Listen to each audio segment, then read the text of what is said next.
EDU Talks by Aslam Sir with Mr. Snehit. Paper correction, no tension. Right ఎందుకంటే ఇంకోటి మన AI software కూడా ఏం చేస్తుందంటే దట్ ఈస్ ఇంపార్టెంట్. ఒక క్లాస్ లో 40 మెంబర్స్ లో ఏ క్వశ్చన్ ఎంత మంది తప్పు చేస్తారని చెప్పి ఎవరు చేయడం మనకు కష్టం అవుతుంది యాజ్ ఎ హ్యూమన్ కరెక్షన్. అదే మన సాఫ్ట్వేర్ కి వచ్చేసరికి ఫస్ట్ క్వశ్చన్ 30 మెంబర్స్ రాంగ్ చేస్తారు, సెకండ్ క్వశ్చన్ 20 మెంబర్స్ రాంగ్ చేస్తారు అనేది అది బైఫర్ఫికేట్ చేసి ఇచ్చేసరికి టీచర్ ఆ క్వశ్చన్ ని మళ్ళీ రీఎక్స్ప్లెనేషన్ చేసి మళ్ళీ నెక్స్ట్ ఎగ్జామ్ పెట్టేసరికి పిల్లలు గ్రో అవుతున్నారు. ఎందుకంటే మనం యాజ్ ఇంపార్టెంట్ క్వశ్చన్స్ మనం ఇస్తున్నాం, ఆ ఇంపార్టెంట్ క్వశ్చన్ ఏ తప్పు చేసినా మళ్ళీ మనం తనకి రెక్టిఫై చేయకపోతే టీచర్స్ కరెక్షన్ చేసి లాభం లేదు. మనం ట్రిగ్గర్ పాయింట్ ఫైండ్ అవుట్ చెప్తాం, అది యు ఆర్ డూయింగ్ మిస్టేక్ అని చెప్తాం, కానీ ఇది ఈ పర్టికులర్ స్టూడెంట్ కి ఈ పర్టికులర్ ఏరియాలో మిస్టేక్ చేస్తున్నాడు అనేది మనం డిఫరెన్షియేట్ చేయలేము. ఇంకా ఈ we can do that as possible. That's very right point sir. Individual answer level feedback కూడా ఇవ్వడం చాలా కష్టం ఎందుకంటే ఇండివిజువల్ ఆన్సర్ లెవెల్ ఫీడ్బ్యాక్ కూడా ఇవ్వడం చాలా కష్టం ఎందుకంటే సింపుల్ ఒక ఎగ్జాంపుల్ చెప్పాలంటే కూడా solar system has 11 planets or 12 planets student answer వస్తారు. Let's make it as he written 8 points. ఆ 8 దాంట్లో కూడా did he written all those planets or not, and if he is written all those point whichever it is making wrong అని teacher how can she identify it? ఎందుకంటే తను ఒక overall గా check చేసుకుంటుంది తప్ప మరి ఏ ప్లాన్ మిస్ అని చెప్పి కింద రాయడం ప్రతి రాస్తారు, ఏది మిస్ అయిందో వాళ్ళు స్టూడెంట్ కి ఉంటుంది, ఫలానా రాయలేదు అని చెప్పి మనం చెప్పలేము. స్టూడెంట్ అది కరెక్ట్ అనుకుని అజంప్షన్ వెళ్ళిపోయి అంటే నాకు ఫుల్ మార్క్స్ వచ్చినాయని చెప్పి అజంప్షన్ వెళ్ళిపోతాడు. అదే మిస్టేక్ నెక్స్ట్ ఎగ్జామ్ కూడా అదే చేస్తాడు. సో అలా చేయకూడదు అని చెప్పేసి మేము ఆ థింకింగ్ తోని ఎవాల్యుయేషన్ ప్రాసెస్ అనేది మేము తీసుకొచ్చాము సార్. సో అలా పేరెంట్స్ నుంచి కానీ మా టీచర్స్ నుంచి చాలా గుడ్ రెస్పాన్స్ వచ్చింది. వచ్చిన నెక్స్ట్ మూమెంట్ నుంచి 10th క్లాస్ పిల్లలు కూడా బాగా ఇంప్రూవ్ అవ్వడం స్టార్ట్ అయ్యారు. వాళ్ళు ఫీడ్బ్యాక్ ఇవ్వడం స్టార్ట్ అయ్యారు. ఇంటికి వెళ్ళగానే ఫస్ట్ వాళ్ళు వాట్సాప్ ఓపెన్ చేసుకుని నాకు ఎక్కడ మిస్టేక్ అయింది, ఆ మిస్టేక్ ని మళ్ళీ మా దగ్గరకు వచ్చి టీచర్ దగ్గరకు వచ్చి సార్ నాకు ఎక్కడ మిస్టేక్ అయింది, ఎలా రాయాలని చెప్పి మళ్ళీ వాళ్ళు క్లారిటీ తీసుకోవడము. సో అది రిపీటెడ్ ప్రాసెస్ లో అయిపోయింది అనమాట, వాళ్ళకు హ్యాబిట్ లాగా అయిపోయింది. ఆ హ్యాబిట్ ని మేము ఒక సాఫ్ట్వేర్ నుంచి మేము ప్రొవైడ్ చేసినందుకు we are very happy. With this software micro level లో వాళ్ళకి కరెక్షన్ చేసే అవకాశం దొరికింది, కరెక్ట్ చేసే పిల్లాడిని కరెక్ట్ చేసే అవకాశం కూడా దొరికింది. దానివల్ల పిల్లలకి చాలా యూజ్ ఉంటుంది, చాలా యూజ్ అవుతుంది సార్. ఇక్కడైతే టీచర్స్ ఒక 2-3 days టైం తీసుకుంటుందో, let's say our software take only 5 minutes. Only 5 minutes. ఆ 5 minutes అనేది సార్ మనం 2-3 days అరౌండ్ ఒక 2-3 hours టీచర్ టైం కూర్చున్నా కూడా 5 minutes దీన్ని పక్కకి వెళ్ళిపోతే అరౌండ్ 1.5 hour 2 hours మీరు సేవ్ చేస్తున్నారు. మీరు టైం సేవ్ చేసిన దాన్ని మీరు పేపర్స్ తీసుకొని మీ పిల్లల ముందు కూర్చోండి, పిల్లలతో టైం స్పెండ్ చేయండి. అది ఇక్కడ తప్పు చేశాను, నువ్వు ఇలా రాసుంటే బాగుండేదే కదా నువ్వు ఇక్కడ చేయాలి. అదే కరెక్షన్ చేశారనుకోండి, పేపర్స్ డిస్ట్రిబ్యూట్ చేసి మార్క్స్ చెక్ చేసుకొని టీచర్ నాకు మార్క్స్ తక్కువ వచ్చింది తప్ప అని చెప్పడం తప్ప ఇంక వేరేది ఏం వేరియేషన్స్ అందరికీ వస్తాం. సో అలా మేము చేంజెస్ అలా చాలా చూస్తాం. చాలా మంది కొన్ని స్కూల్స్ కూడా మేము సాఫ్ట్వేర్ ప్రొవైడ్ చేసాం సార్. చాలా వాళ్ళ నుంచి కూడా చాలా గుడ్ రెస్పాన్స్ వచ్చింది. మీ కంపెనీ పేరెంట్ ఇప్పుడు ప్రెజెంట్? మా కంపెనీ పేరు వచ్చేసి sir parent company is advance software solutions. So దాంట్లో one of the product is grade me AI. So grading అనే సెన్స్ అన్నమాట సార్. ఇది గ్రేడ్ బి ఏ అనేది ఏ ఆస్పెక్ట్స్ మీద, ఏ పాయింట్స్ మీద వర్క్ చేస్తుంది ఇది సార్? కరెక్షన్ తర్వాత మోస్ట్లీ ఆన్ ద కరెక్షన్ మేము బాగా ఫోకస్ చేస్తాము. But if the teacher wants to create అప్పటికప్పుడు ఒక అసెస్మెంట్ క్రియేట్ చేసుకోవాలనుకోండి, అసెస్మెంట్ క్రియేషన్ కూడా ఉంది. లేదు నా దగ్గర ఒక PDF ఒక పేపర్ ఉంది, ఆ PDF పేపర్ లో నేను 10th క్లాస్ పిల్లలకి నేను ఈ PDF లో ఇంపార్టెంట్ పాయింట్స్ ఉన్నాయి, నేను 10th క్లాస్ పిల్లలకి ఎక్స్ప్లెయిన్ చేయాలనుకుంటున్నాను. సో ఈ క్వశ్చన్స్ అనేది ఎప్పుడైనా ఆల్రెడీ ఎగ్జామ్ లో రిపీట్ అయ్యాయా, ఇది చెప్తే ఇంకా బాగుంటుంది అని ఒక క్వశ్చన్ బ్యాంక్ అనాలిసిస్ కూడా అలా పెట్టాలి. ఇలా PDF డాక్యుమెంట్ అలా సబ్మిట్ చేస్తే ఎవ్రీథింగ్ అనలైజ్ చేసి కూడా మీకు ఇచ్చేస్తుంది. అట్లా ఎవ్రీ యాడ్ ఆన్ పాయింట్ ఇలా మా ప్రోడక్ట్ లో చేసుకుంటూ పోతున్నాం. అంటే ఇప్పుడు ఇది బడ్జెట్ స్కూల్స్ ఏవైతే ఉంటాయో, నార్మల్ స్కూల్స్, బడ్జెట్ స్కూల్స్ అంటేనే ఎకనామికల్ కొద్దిగా ఇదిగా ఉన్న స్కూల్స్, అంటే టీచర్స్ ట్రైన్డ్ టీచర్స్ నడిపించుకునే schools, most of the budget schools అంటే వాళ్ళు ట్రైనింగ్ చేసి ఉండి అంటే జాబ్ ఆప్షన్ వదిలిపెట్టేసి సర్వీస్ చేద్దాం అన్న మోటతో వచ్చి పెట్టుకునే స్కూల్స్. ఇప్పుడు మీరు సాఫ్ట్వేర్ అంటున్నారు, ఇంత ఇదైనా ఇది కాస్ట్లీ ఉండదా? అంటే వాళ్ళకి రీచబుల్ ఉంటుందా? మామూలుగా గుడ్ పాయింట్ సార్. మన బడ్జెట్ స్కూల్ వచ్చేసి డెఫినెట్లీ కాస్టింగ్ కాస్టింగ్ అంటే మనం పెట్టలేదని కాదని పేరెంట్స్ కి బడ్డెన్ ఇవ్వద్దని మనకు ఆలోచన ఇంపార్టెంట్ సార్. మనం చూసుకునేది ఏంటంటే లెట్స్ సే నేను ఒక ఎగ్జాంపుల్ మంత్లీ ఒక స్టూడెంట్ ఒక 10 rupees పెట్టాను, ఒక స్టూడెంట్ ఒక 10 rupees, ఒక స్టూడెంట్ ఒక 10 rupees పెట్టుకోండి. అదొక పర్టికులర్ మన monthly issue for anybody, not definitely big issue. So ఆ వాళ్ళని కన్సిడర్ చేసుకుంటేనే, మన బడ్జెట్ స్కూల్ కన్సిడర్ చేసుకుంటేనే ఇలాంటి ప్రోడక్ట్ తీసుకొచ్చాం సార్. మేము బిజినెస్ చేయాలనుకుంటే మేము బడ్జెట్ స్కూల్ సెంటర్ కూడా పోము. We have big different thing. ఇది ఒక కైండ్ ఆఫ్ సర్వీస్, ఇది మామూలుగా ఎడ్యుకేషన్ ఫీల్డ్ కి ఒక kind of service, very good service sir. ఎందుకంటే సార్ ఒక ఇంటర్నేషనల్ స్కూల్స్ మన బడ్జెట్ స్కూల్స్ కేటగిరైజ్ చేసుకున్న 70% మనం ఉన్నాం సార్, 30% వాళ్ళు ఉంటారు. ఈ 70% 30% లో జాయిన్ అయ్యి కూడా మన బడ్జెట్ స్కూల్ చదివే ఇంటర్నేషనల్ స్కూల్ కి వెళ్ళాం కదా సార్. అదే సర్వీస్ ఇంటర్నేషనల్ స్కూల్ ఉన్న సర్వీస్ మేమే ప్రొవైడ్ చేస్తున్నామంటే ఎంతమంది మన దగ్గరకు వచ్చి జాయిన్ అవ్వాలి సార్? అట్లాంటి స్కూల్స్ ని గ్రో చేయాలని మా మిత్రులు ఆలోచిస్తారు. ఇలాంటి ఇంకా ఇన్నోవేషన్స్ చాలా ఉన్నాయి, డెఫినెట్లీ ముందర తీసుకొస్తాము. అన్ని బడ్జెట్ స్కూల్ కి సపోర్టింగ్ గానే తీసుకొస్తాం. ఈ మన బడ్జెట్ స్కూల్స్ కి ఎక్కడ ఎవరికి మాక్సిమం స్టూడెంట్స్ బడ్జెట్ స్కూల్స్ లో ఉంటారు. తర్వాత అంటే బిలో పవర్టీ లైన్ కానీ పవర్టీ లైన్ మార్జిన్ లో ఉన్న వాళ్ళు కానీ ఎక్కువ స్టూడెంట్స్ దీంట్లో ఉంటారు. దీంట్లో మేధావులు పెద్దవాళ్ళు. ఇప్పుడు మీరు కూడా నార్మల్ గా you are not studied in international school కదా, మీ గాయత్రి స్కూల్స్ చదువుకొని మీలాంటి వాళ్ళు ఒక ఇన్నోవేషన్ ని క్రియేట్ చేయగలిగారంటే మీలాంటి ఆణిముత్యాలు ఎంతమంది ఉన్నారు. అంటే అవకాశం లేక ఇది లేక బడ్జెట్ స్కూల్లో చదివేటప్పుడు ఉంటారు కదా అంటే ఇంటర్నేషనల్ స్కూల్ కి వెళ్ళలేకపోయిన వాళ్ళు. వీళ్ళందరికీ ఈ పాయింట్ చాలా యూజ్ అవుతుంది. వాళ్ళలో మళ్ళీ మీలాంటి గొప్ప వాళ్ళు వచ్చే అవకాశం ఉంటుంది. ఇది ఎక్స్ట్రీమ్లీ వరల్డ్ లోనే ఇది అంటే అది అన్బిలీవబుల్.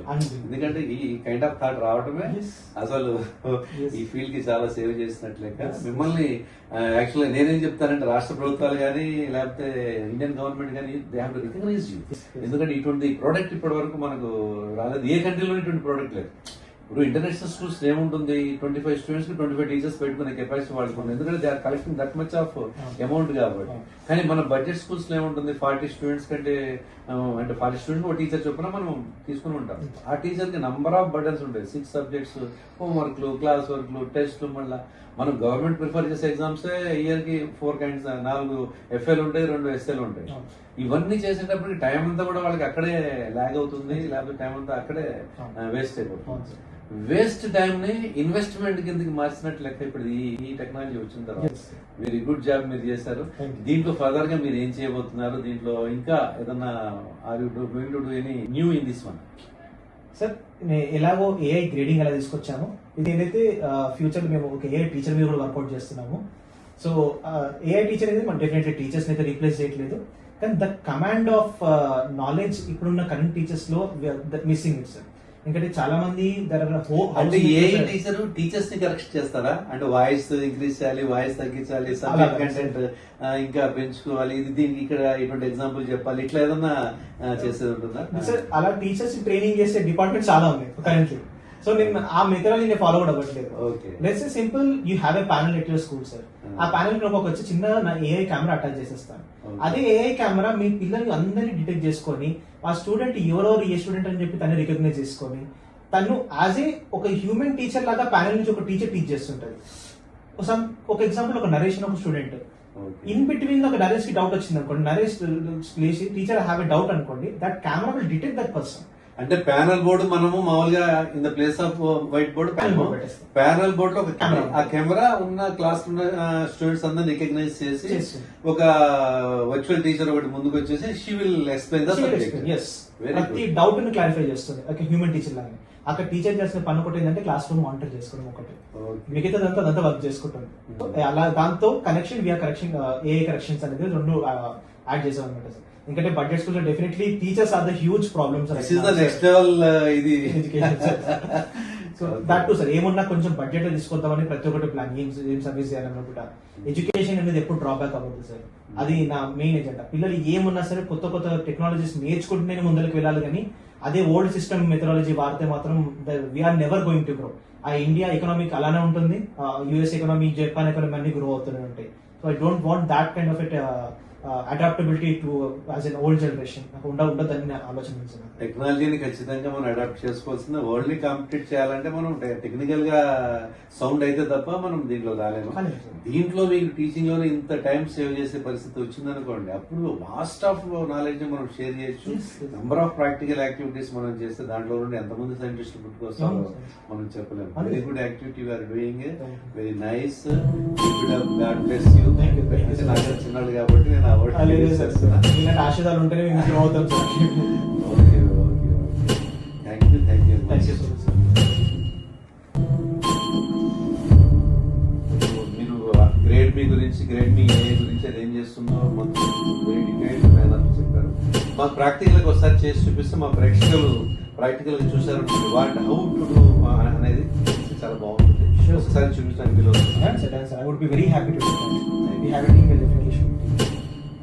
ఎట్లా యూజ్ చేయాలి ఒకసారి ఏమని చూపిస్తారు సార్? సో ఏంటంటే ఇది ఏదైతే స్టూడెంట్ ఎగ్జామ్ పేపర్స్ ఉన్నాయో దాని ముందు ప్లేస్ చేయాలి. లైక్ ఎలా అంటే ఈ క్యూఆర్ లో మనకి ప్రాఫిట్ ఏంటంటే సార్, ఈ స్టూడెంట్ ఇన్ఫర్మేషన్ మొత్తం ఈ క్యూఆర్ లో అనేది సేవ్ అవుతుంది. స్టూడెంట్ ఇన్ఫర్మేషన్ క్యూఆర్ ఒకసారి జనరేట్ చేసుకుంటే సరే. అంటే 5-6 years ఉంటుంది అట్లాగే సేమ్ క్యూఆర్. అంటే ఐ థింక్ 6th class లో చేశారనుకోండి. 10th class లో ఉంటుంది సార్. లైక్ ఎలా అంటే ఒకసారి జనరేట్ చేసుకున్నాం అనుకో, యూనిక్ ఐడితో జనరేట్ చేసుకోవాలి చేసుకునే టైంలో. సో ఇది ఓవరాల్ గా స్టూడెంట్ కి ఎప్పుడైనా సరే ఏ ఎగ్జామ్ పెట్టుకున్నా సరే సేమ్ క్యూఆర్ యూజ్ చేయొచ్చు సార్. ఏ సబ్జెక్ట్ క్యూఆర్ అనేది ఒక additional benefit to divide the information of the student. Okay.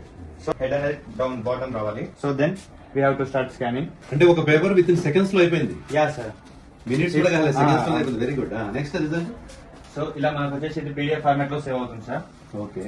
So మనకి ఇక్కడ ఏదైతే పీడిఎఫ్ ఫార్మాట్ లో సేవ్ అయిందో అది వచ్చేసి బల్క్ అప్లోడ్ లో అప్లోడ్ చేయడమే sir. So these are the test sir. చూపించిన రిజల్ట్ చూపించండి. సో అసెస్మెంట్ సబ్మిట్ చేసిన తర్వాత వచ్చిన స్కోర్ సార్. సో స్కోర్ పైన క్లిక్ చేస్తే ఏంటి అంటే ఏదైతే టీచర్ ఇచ్చిన క్వశ్చన్ ఉంటుంది అండ్ స్టూడెంట్ తర్వాత స్టూడెంట్ ఆన్సర్ చేసిన ఆన్సర్ అండ్ ఆ క్వశ్చన్ కి ఆ ఆన్సర్ కి ఎన్ని స్కోర్ వచ్చింది, ఇచ్చిన score and total marks of that question. ఈ లాస్ట్ వన్ ఏంటి? ఇది వచ్చేసి ఫీడ్బ్యాక్ సార్. ఫీడ్బ్యాక్ లో ఏముంటుంది మామూలుగా? కరెక్షన్. యా సార్, దీని వల్ల బెనిఫిట్ ఏంటి అంటే స్టూడెంట్ ఎక్కడైతే ల్యాగ్ అవుతున్నాడో, ఎక్కడైతే మిస్టేక్ చేస్తున్నాడో దాన్ని హైలైట్ చేసి చూపిస్తుంది. సో దీని వల్ల ప్రాఫిట్ ఏంటి అంటే నెక్స్ట్ టైం సేమ్ క్వశ్చన్ కనుక ఎగ్జామ్ లో రిపీట్ అయిందనుకో, సో అక్కడ స్టూడెంట్ ఫీడ్బ్యాక్ చూసుకొని దాన్ని నెక్స్ట్ టైం ఓవర్కమ్ చేయగలుగుతాడు. అండ్ 3 వర్క్స్ చేస్తుంది. ఒకటి కరెక్షన్ చేస్తుంది, 2 మార్క్స్ ఇస్తుంది, 3వది ఎక్కడైతే మిస్టేక్స్ చేశాడో దాన్ని క్లియర్ గా స్టూడెంట్ ఫీడ్బ్యాక్ చూపిస్తుంది. యా సార్, ఎలా అంటే ఇక్కడ అంటే ఈచ్ అండ్ ఎవ్రీ క్వశ్చన్ ఉంటుంది.